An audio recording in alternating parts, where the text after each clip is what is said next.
제2장.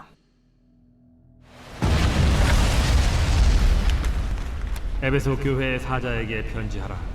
오른손에 있는 7뼈를 붙잡고 7 금촛대 사이를 거니시는 이가 이르시되, 내가 네 행위와 수고와 네 인내를 알고 또 악한 자들을 용납하지 아니한 것과 자칭 사도라 하되 아닌 자들을 시험하여 그의 거짓된 것을 내가 드러낸 것과 또 내가 참고 내 이름을 위하여 견디고 게으르지 아니한 것을 아노라.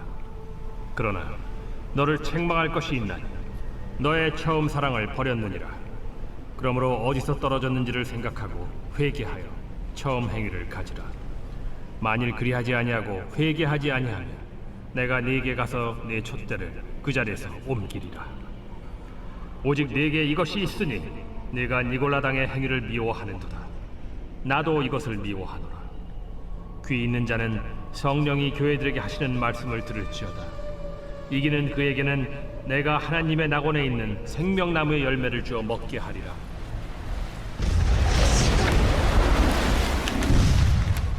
서머나 교회의 사자에게 편지하라.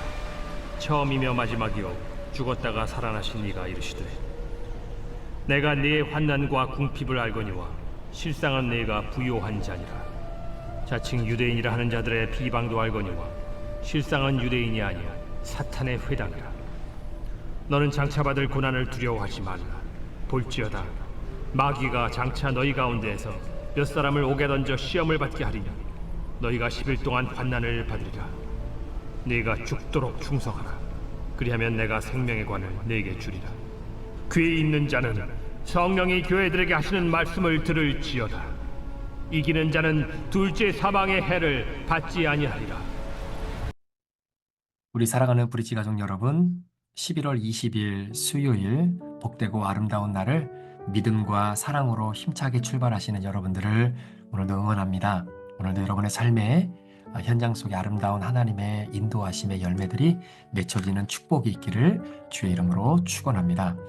오늘 우리가 다루게 될 요한계시록 2장 1절부터 11절까지 이 말씀을 시작으로 이제 요한계시록이라고 하는 이 서신을 받아서 읽게 되어지는 당시 7개의 소아시아에 있는 교회들에 대한 내용들이 이제 오늘부터 시작이 됐죠. 자, 우리가 본격적으로 오늘 처음 함께 다루게 될 이 에베소 교회라고 하는 부분을 우리가 시작하기 전에 우리가 요한계시록에 대한 부분을 우리가 전체적으로 다시 한번 좀 생각을 해보고, 그리고 이어서 우리가 에베소 교회에 대한 부분을 여러분들과 함께 나누려고 합니다. 여러분, 성경에 기록되어 있는 여러 개의 책들, 우리가 66권이 다 기록되어 있는데 그 66권마다 나름대로의 다 중요성을 가지고 있지만 약간의 차이가 있죠. 예를 들어 구원에 관련된 부분이라면 로마서나 갈라디아서의 말씀이 조금 핵심을 이루고 있다라고 볼 수 있겠죠. 그리고 삼위일체 하나님에 대한 내용을 굉장히 심도 있게 다루고 있는 책은 바로 에베소서의 책이다라고 볼 수 있습니다.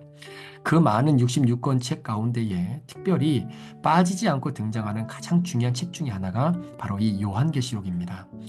요한계시록이 중요한 이유 중에 하나는 이것이 종말에 관한 내용, 미래에 대한 내용만 기록하고 있는 것이 아니라 바로 예수 그리스도가 누구인지 우리에게 본질적으로 설명해 주고 있는 바로 그 내용을 고스란히 담고 있는 책이 바로 요한계시록이기 때문입니다. 그래서 요한계시록 1장에 보면 처음 시작이 예수 그리스도의 계시다 이렇게 시작을 하지 않습니까? 자, 우리나라 말로는 예수 그리스도의 계시다 이렇게 기록되어 있지만 헬라어 원문을 번역해 보면 어떻게 번역을 할 수가 있냐면요, 예수 그리스도께서 주신 계시 이렇게 해석이 될 수도 있고 예수 그리스도에 대한 계시 이렇게 해석할 수도 있습니다. 자, 따라서 예수 그리스도께서 주신 계시든 예수 그리스도에 대한 계시든 결국 이 요한계시록은 바로 예수 그리스도 그분에 대해서 우리에게 주신 계시의 말씀이다라는 것이죠.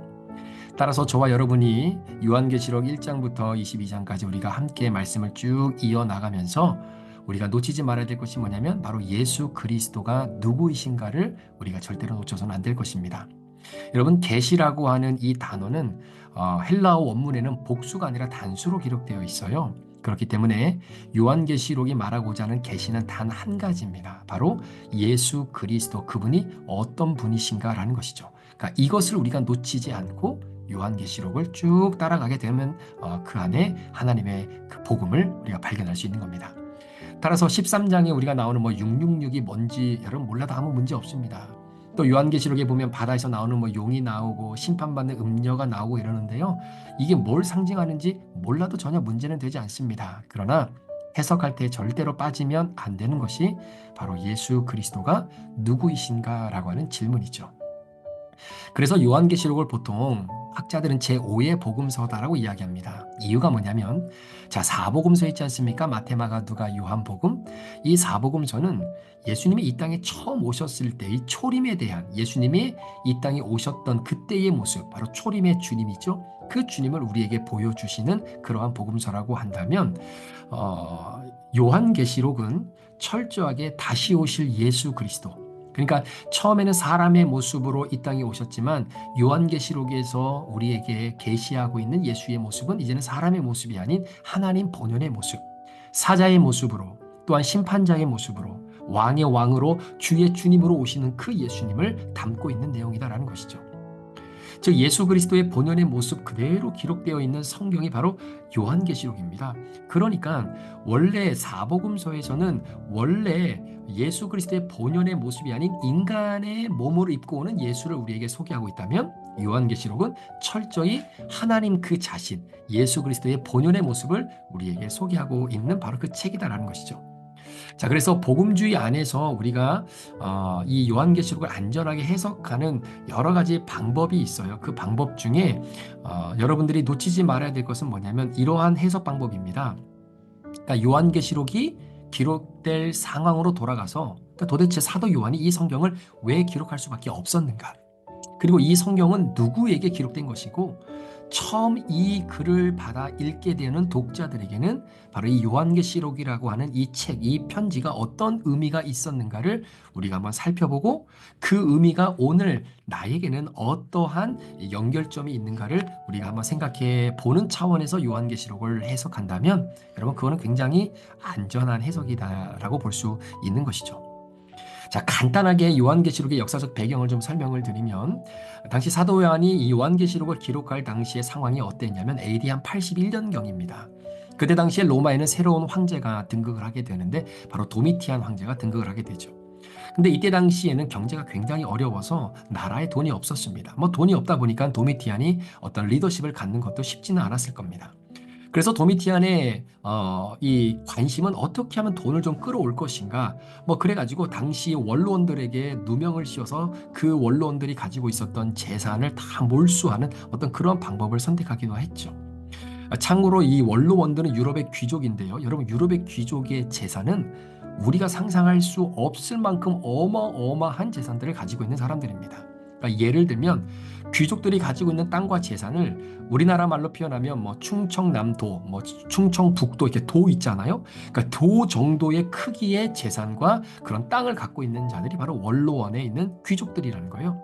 그래서 그 사람들에게 누명을 씌워서 결국은 죄의 주원골씨를 찍고 그들이 갖고 있었던 재산을 몰수함으로 돈을 끌어모으는 그런 방법을 사용하기도 합니다.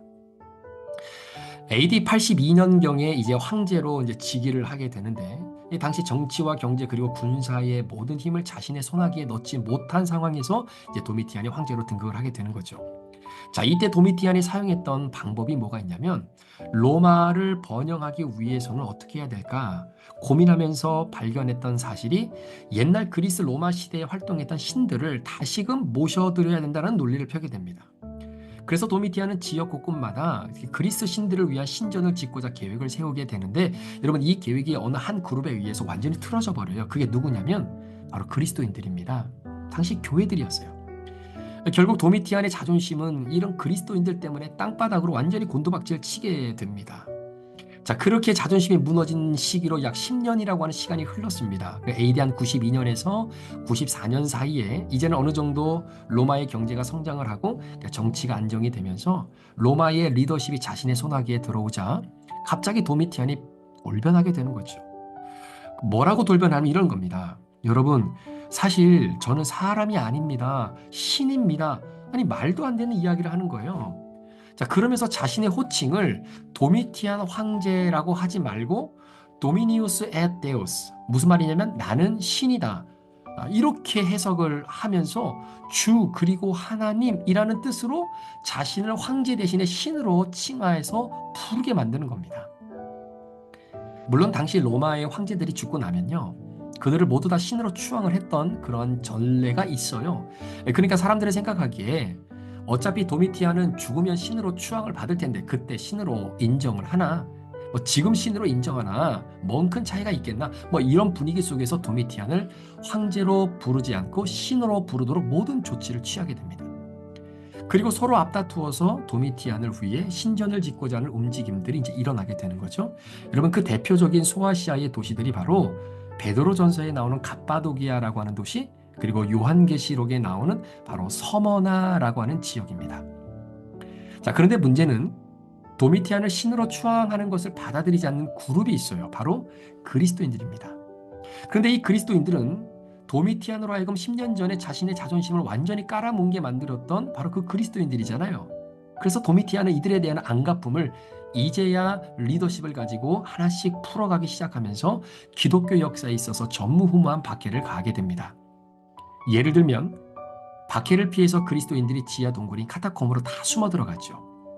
저도 아직 가보지는 않았지만 기회가 되면 꼭 한번 들리고 싶은 곳이 이 갑바도기아에 있는 바로 이 지하 동굴인 카타콤입니다. 한 지하 20층으로 이루어졌다라고 하는데, 그때 당시에 여러분, 지금이야 뭐 굴삭기가 있고 도구가 있으니까 그게 가능하지만 그때 당시에는 오로지 삽과 손으로 지하 20층의 카타콤을 만들었다는 게 이게 불가사의한 것 아니겠습니까? 그러니까 여러분, 얼마나 미로로 그 안에 설정되어 있는지 찾을 수가 없어요, 들어가면. 그래서 로마 군사들이 들어가기를 꺼려하는 겁니다.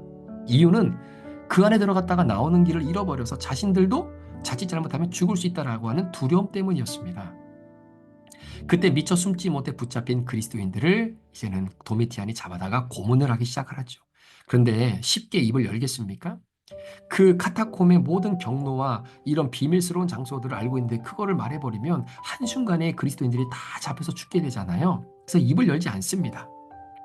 그래서 도미티안이 사용한 방법이 뭐냐면 붙잡힌 그리스도인들의 자녀들을 데리고 와서 이들에게 근사한 저녁을 먹여요. 식사를 마치고 난 이후에 자녀들에게 양과 염소 가죽으로 만든 옷을 입혀줍니다. 그리고 부모가 보는 앞에서 그 자녀들을 밖으로 내보내요. 그리고 나서 사냥개를 푸는 겁니다. 여러분, 사냥개의 특성을 아시는 분은 아시겠지만 한 번 물면 절대로 놓치지 않아요. 그리고 사냥개들을 약 3주에서 4주 정도를 아무것도 주지 않고 철저하게 굶깁니다. 그리고 사냥개의 성질을 돋구기 위해서 막 창으로 찔러요. 얼마나 이 성질이 돋구어지겠습니까? 그러면 사냥개들이 악에 바치는 겁니다. 그런 상황 속에서 부모가 보는 앞에서 아이들이 이 사냥개들에게 처참히 물어뜯겨 죽어가는 모습을 부모로 하여금 직접 보게 하는 그런 고난을 주는 거예요. 무엇을 위해서요? 카타콤에 있는 그리스도인들을 잡아내기 위해서 말입니다. 사랑하는 여러분, 이런 박해를 피할 방법이 있을까요? 이런 박해를 피할 방법이 정말 없을까요? 여러분, 있습니다. 박해 피할 수 있어요. 간단하게 피하면 됩니다. 어떻게요? 나는 예수 그리스도를 모른다. 나는 그리스도인이 아니다. 딱 한마디만 하면 됩니다. 그럼 박해 피할 수 있어요. 당시 기록의 문헌에 따르면요, 많은 그리스도인들이 배교를 했다고 합니다. 이런 내용도 있더라고요. 어제까지 나에게 성경을 가르쳐주고 신앙을 지도해 주셨던 선생님이었는데 로마 군인과 함께 나란히 서서 자신의 손가락으로 나를 가리키면서 저 사람은 그리스도인입니다 라고 지적하는 슬픈 현실들이 너무나 많았다라는 겁니다. 한편으로는 이해가 돼요. 그런데 여러분, 로마 군인들이 그렇게 생각 없는 사람들이 아니지 않습니까? 그리스도인이었음에도 불구하고 배교한 자들을 따로 관리하는데요, 이런 방식으로 관리하더라고요. 로마 원형 경기장 맨 앞줄에 배교한 그리스도인들을 앉힙니다. 우리는 통상 원형 경기장에서 사나운 맹수들에게 그리스도인들이 이제 물려서 찢겨 죽는 것만 알고 있지만 사실은 그 앞에 더 추악스럽고 비참한 일들이 있어요. 바로 붙잡은 그리스도인들을 원형 경기장 가운데 세워놓고 옷을 다 벗깁니다. 그 자체만으로도 얼마나 큰 수치겠습니까? 그 수많은 사람들이 다 지켜보고 있는데, 자, 그리고 무엇을 시키냐면 그리스 신화에 나오는 장면들을 실제로 행하게 합니다. 자, 그런데 문제는 그리스 신화를 읽어보신 분은 아시겠지만 거의 대부분이 다 성적인 내용이에요. 그러니까 인간으로서는 감히 상상조차 하기 힘든 내용들을 그리스도인들로 하여금 실제로 연극처럼 행하게 하는 겁니다. 그 모습을 보고 있는 로마인들이 배꼽을 잡고 깔깔깔거리면서 웃는 거예요. 그러고 나면 이미 멘탈이 완전히 무너지고 돌이킬 수 없는 그러한 수치심과 그런 비겁함들이 뒤범벅이 된 상태에서 그 다음으로 맹수를 풀어 죽이는 겁니다.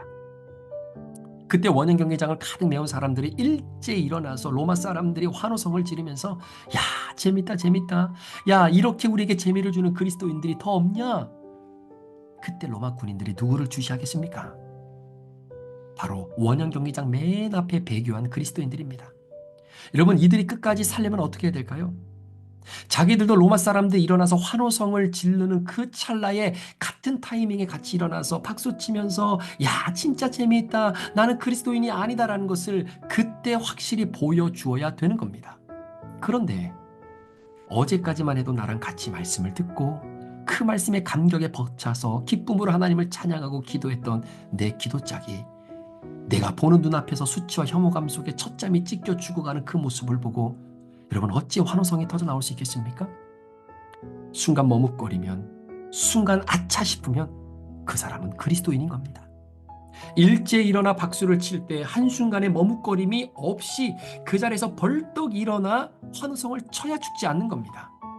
그러나 그게 쉬울까요, 여러분? 결국 그리스도인이었다는 것이 그 자리에서 판명이 된 사람들부터 하나씩 하나씩 맹수에게 던져지는 거예요.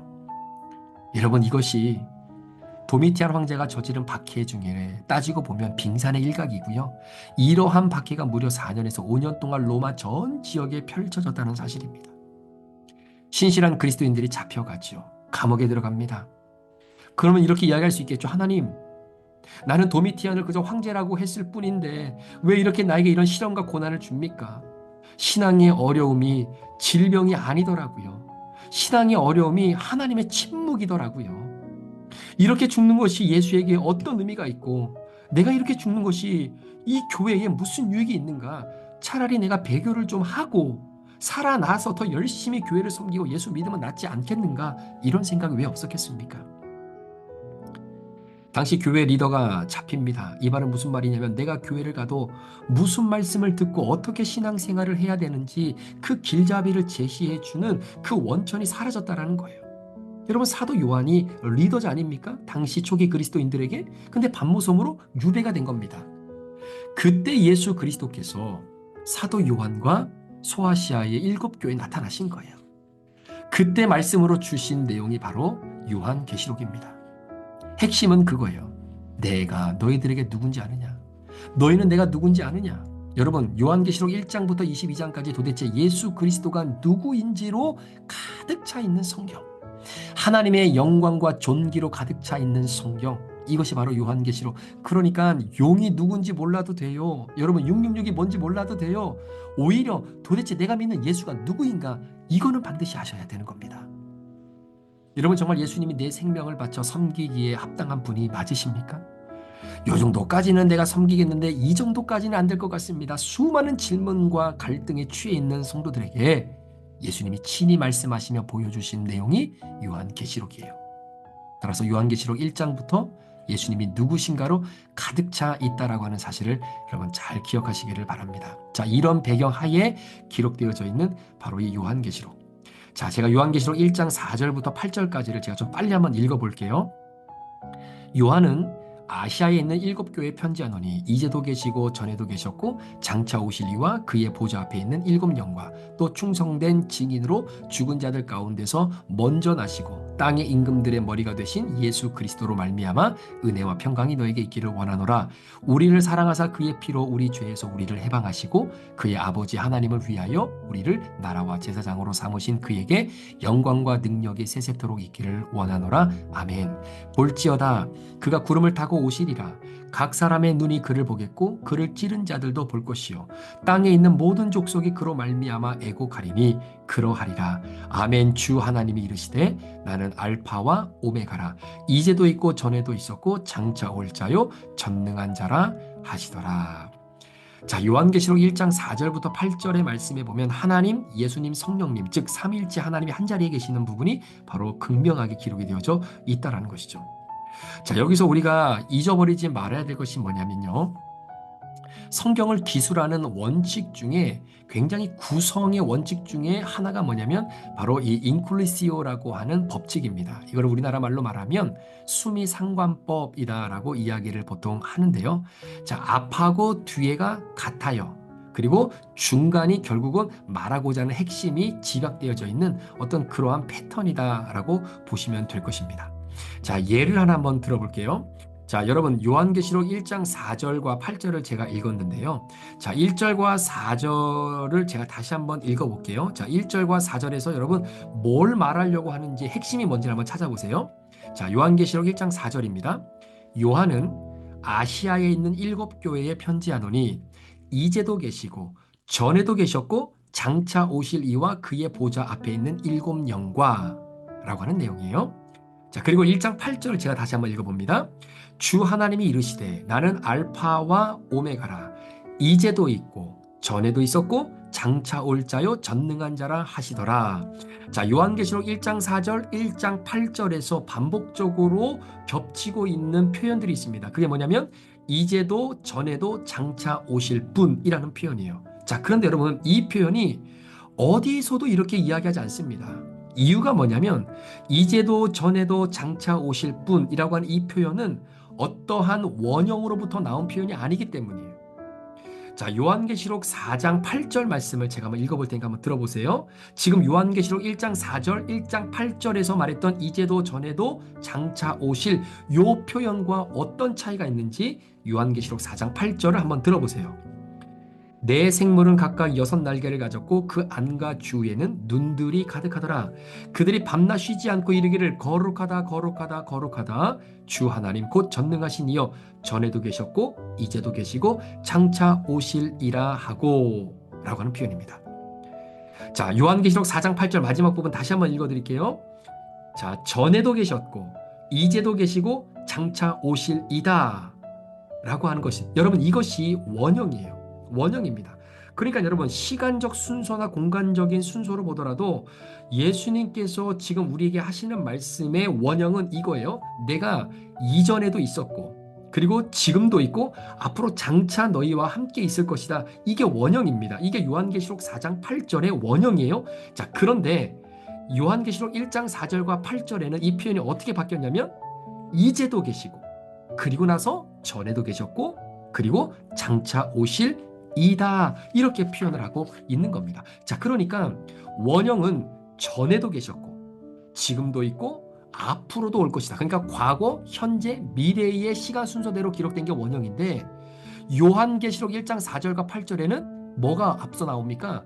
이제도 계시고 그러니까 현재가 먼저 나오고 그리고 past, 과거에 내가 전에 있었고 앞으로 future, 미래에도 있을 것이다.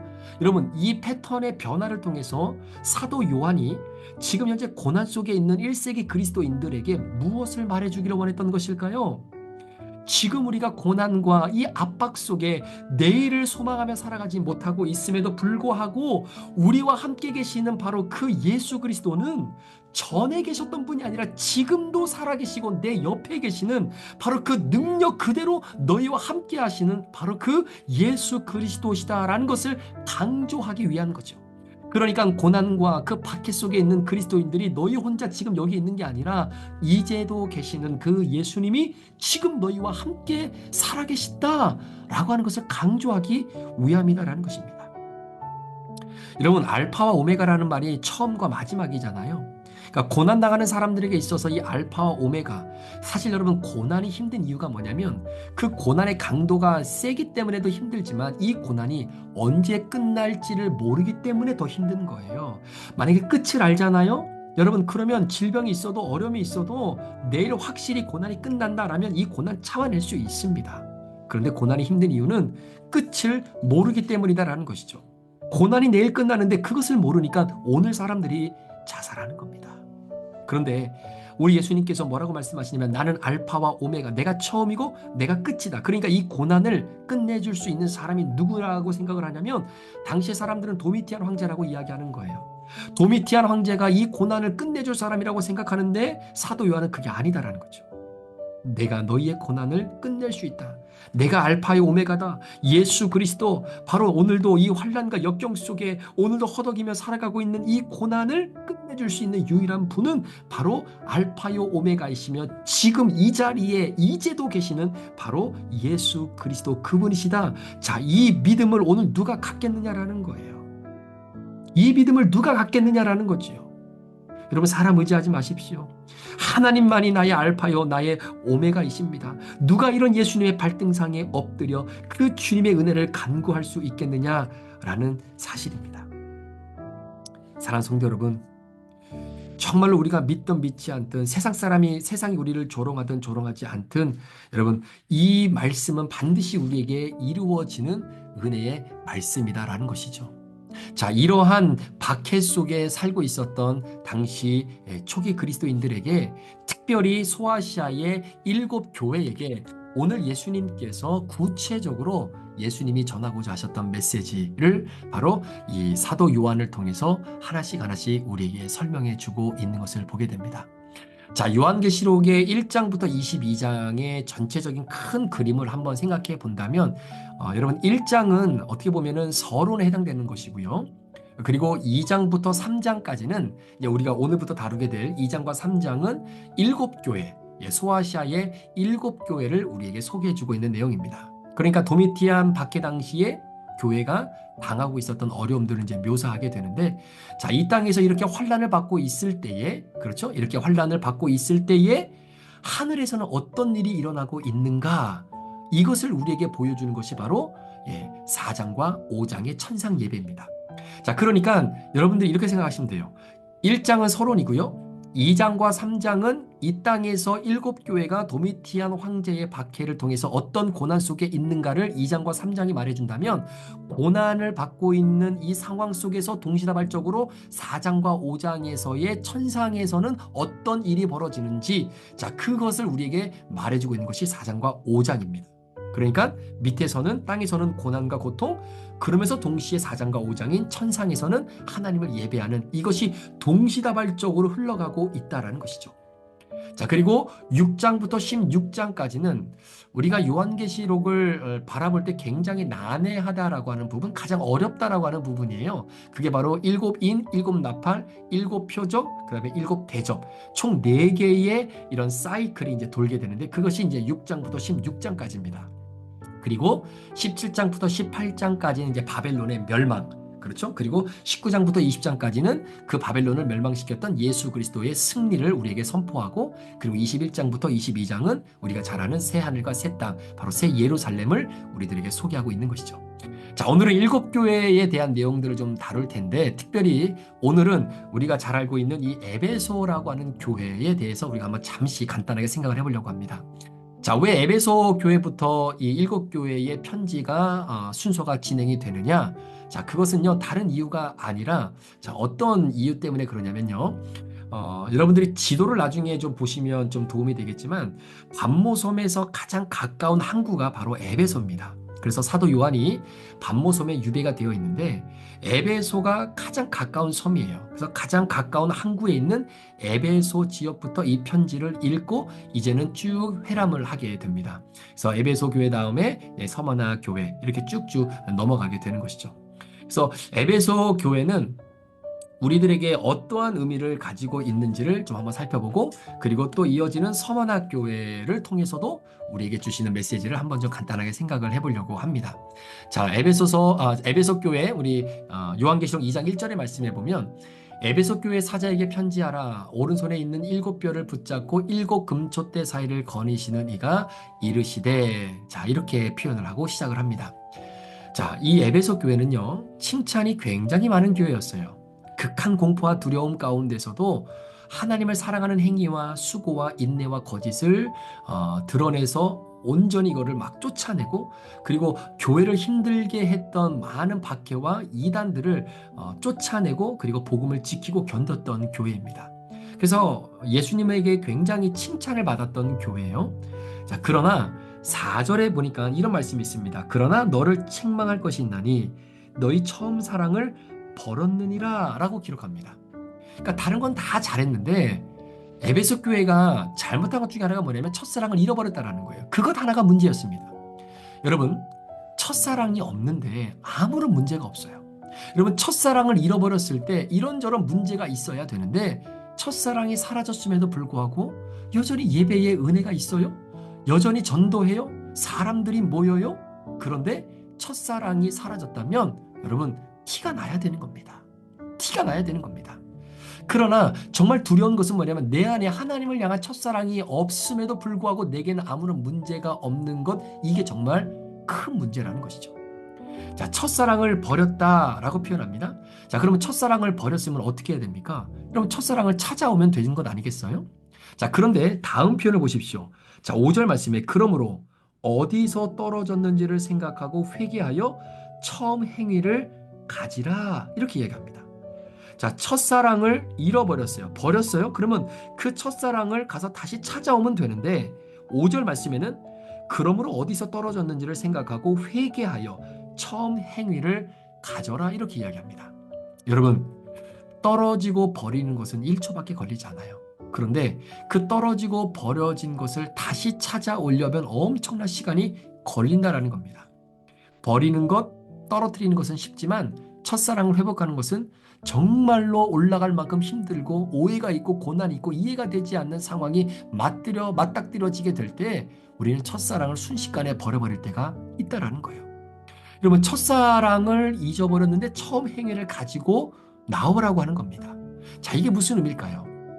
여러분, 사랑은 명사가 아니라 동사다, 이렇게 이야기하기도 하지 않습니까? 그러니까 처음 은혜를 받았던 순간 여러분 혹시 기억하세요?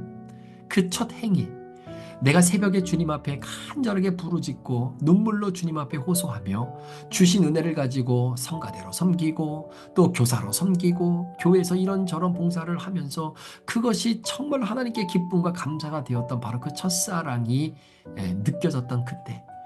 그런데 이제는 어느 순간 시간이 지나면서 그것이 율법이 되어지고 의무감이 되어져 버린 바로 그러한 상황 속에 오늘 에베소 교회를 통해서 첫 행위를 가지고 오라는 겁니다.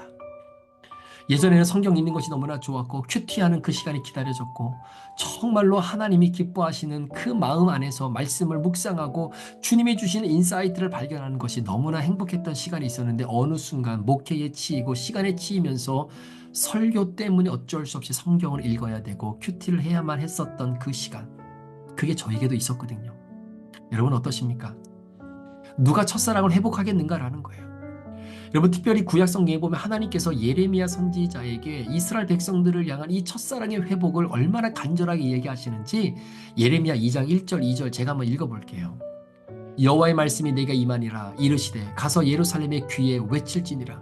여호와께서 이와 같이 말씀하시기를 내가 너를 위하여 내 청년 때의 인애와 내 신혼 때의 사랑을 기억하노니 곧 씨 뿌리지 못하는 땅 그 광야에서 나를 따랐음이니라. 여러분, 하나님이 이해하시는 이스라엘 백성과 나누었던 신혼의 사랑이 뭐라고 생각하십니까?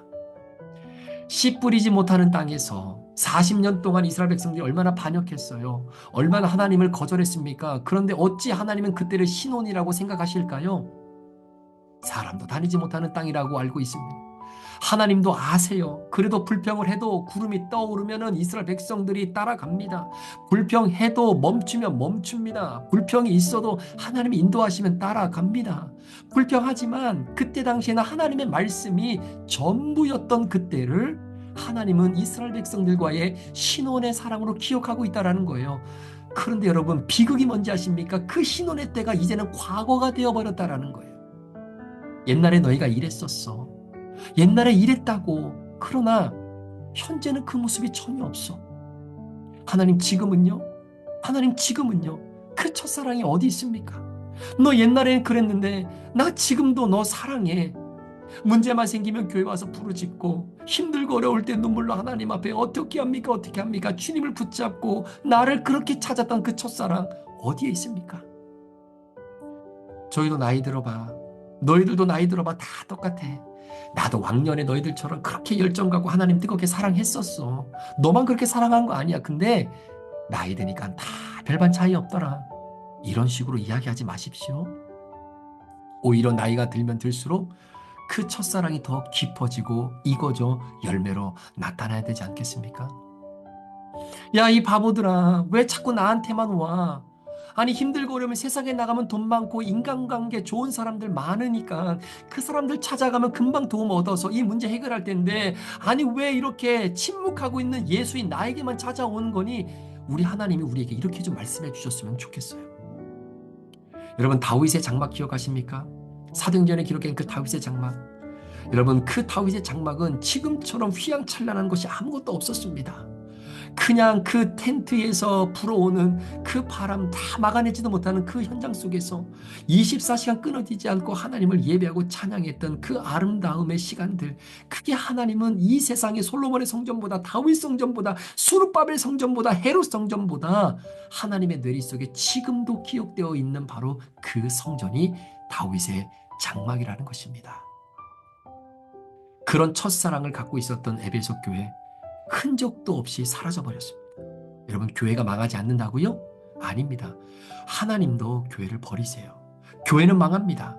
하나님의 뜻 가운데 서 있지 않는 교회는 반드시 망할 수밖에 없어요. 이게 소아시아 7교회가 오늘 우리에게 던져주는 도전입니다. 에베소 교회, 그렇게 하나님의 칭찬받았는데 지금 흔적도 없이 사라졌어요. 역사가 증명합니다. 여러분, 촛대가 옮겨진다라는 거예요. 촛대가 옮겨진다라는 거예요. 자, 그 다음에 이어지는 교회가 서만화 교회입니다. 자, 서만화 교회 2장 8절부터 9절 제가 한번 읽어볼게요. 서만화 교회 사자에게 편지하라. 처음이며 마지막이요 죽었다가 살아나신 이가 이르시되 내가 내 환난과 궁핍을 알거니와 실상은 내가 부유한 자니라. 자칭 유대인이라 하는 자들의 비방도 알거니와 실상은 유대인이 아니요 사탄의 회당이라 기록합니다. 여러분, 서만화 교회는 도미티안 황제의 박해 가운데 모든 교회가 힘들고 어렵고 정말로 강팍했었지만 그 가운데서도 조금 더 힘든 교회가 있다면 그 교회가 바로 서만화 교회입니다. 환난과 궁핍과 또 핍박, 여기만 나오거든요. 여러분, 아까 전에 말씀드린 것처럼 서만화 교회는 도미티안 황제를 신으로 인정을 하고 난 다음에 도미티안 황제에게 눈에 들기 위해서 굉장히 애썼던 도시 갑바도기와 바로 서만화, 바로 이 도시입니다. 여러분, 에베소 바로 위에 있는 도시예요. 그런데 이 도시는 우상 숭배와 신전으로 가득 찬 도시입니다. 그래서 로마 제국 전체 중에서 유대인 공동체가 가장 큰 세력을 가지고 있었던 바로 그런 지역이죠. 그러니까 강성 유대인들이 많았던 지역입니다. 우리가 잘 알고 있는 이 초기 그리스도인들의 이 리더인 폴리캅이 서만화 출신이에요. 근데 유대인들이 이 폴리캅에게 누명을 씌워서 결국 죽게 만듭니다.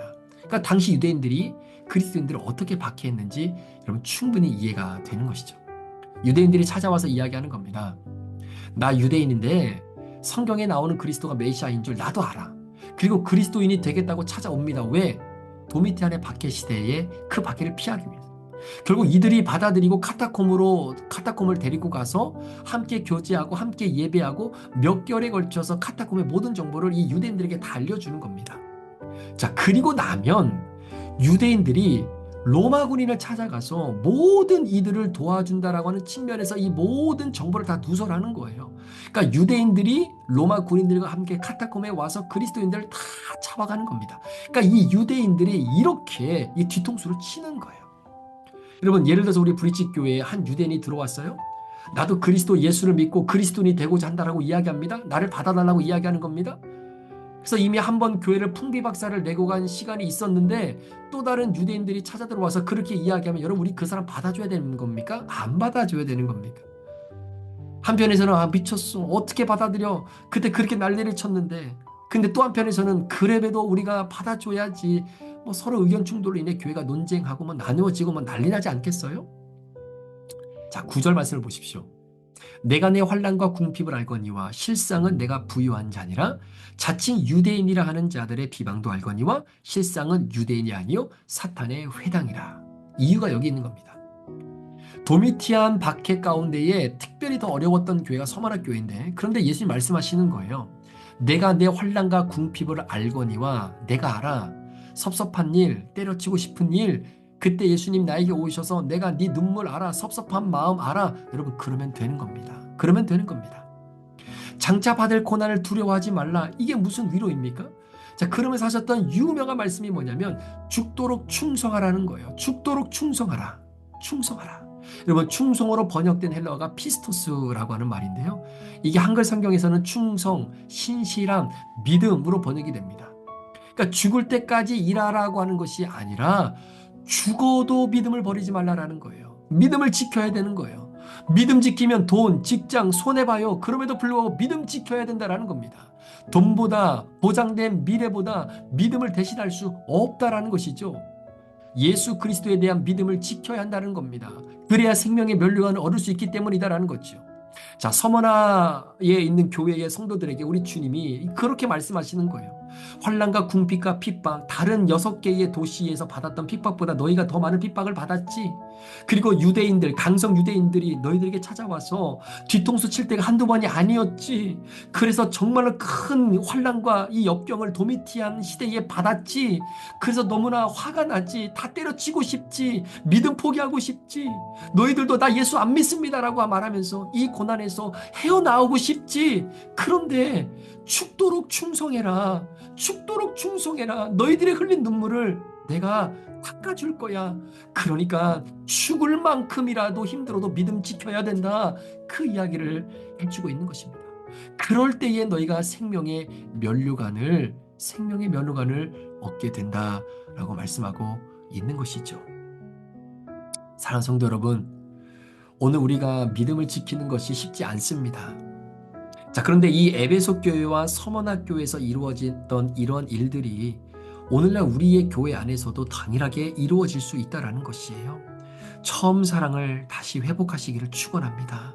말씀을 통해서 정말로 하나님이 예레미야 선지자를 통해서 내가 너와 신혼의 때를 겪었던 그때가 너무나 그립다라고 하셨던 그때를 여러분 잃어버렸다면 다시 회복하시는 은혜가 있기를 원합니다. 그리고 서머나 교회로서 오늘 우리가 살아갈 때 정말로 다 내려놓고 싶은 생각, 이런저런 일 때문에 여러분 신앙도 예배도 기도도 말씀도 다 포기하고 싶을 그때 정말로 죽을 만큼 힘들어도 뭘 포기하면 안 되냐면요, 피스토스, 믿음을 포기하지 말라는 거예요. 너희들 서머나 교회가 환난과 핍박과 역경이 훨씬 더 많은 거 알아. 눈물 내가 다 닦아줄 테니까 정말로 힘들어도 예배 포기하지 말라는 거예요. 믿음 포기하지 말라는 거예요. 말씀 붙잡는 큐티 포기하지 말라는 겁니다. 그럴 때 내가 생명의 면류관을 너에게 씌워주겠다라고 약속하신 그 약속의 말씀을 붙잡고 고난을 버텨내는 겁니다. 박해를 버텨내는 겁니다. 누가요? 1세기 그리스도인들이. 이들이 지금 이전에도 앞으로 창차오실 그분이 아니라 지금 이 자리에 계시는 그 주님과 함께 4장, 5장에 펼쳐지는 천상의 예배를 믿음의 눈으로 바라보면서 환난과 박해와 핍박 속에도 믿음 포기하지 않고 버텨내는 거예요. 그게 하나님의 사람들입니다. 오늘 하루를 살아가면서 우리가 버텨내야 할 부분이 뭐가 있을까요? 도대체 어떤 부분이 여러분들로 하여금 믿음을 잃어버리게 만드는 것이 있습니까? 죽을 만큼 힘드십니까? 정말로 믿음을 포기할 만큼, 죽을 만큼 어렵습니까? 그래도 피스토스, 죽도록 충성하십시오. 생명의 면류관이 여러분들을 기다리고 있기 때문입니다. 그 믿음 가지고 오늘도 주님 안에서 믿음을 다시 한번 회복하고 첫사랑을 다시 한번 찾아오는 그런 은혜의 하루가 되시기를 주의 이름으로 축원합니다. 기도하시겠습니다.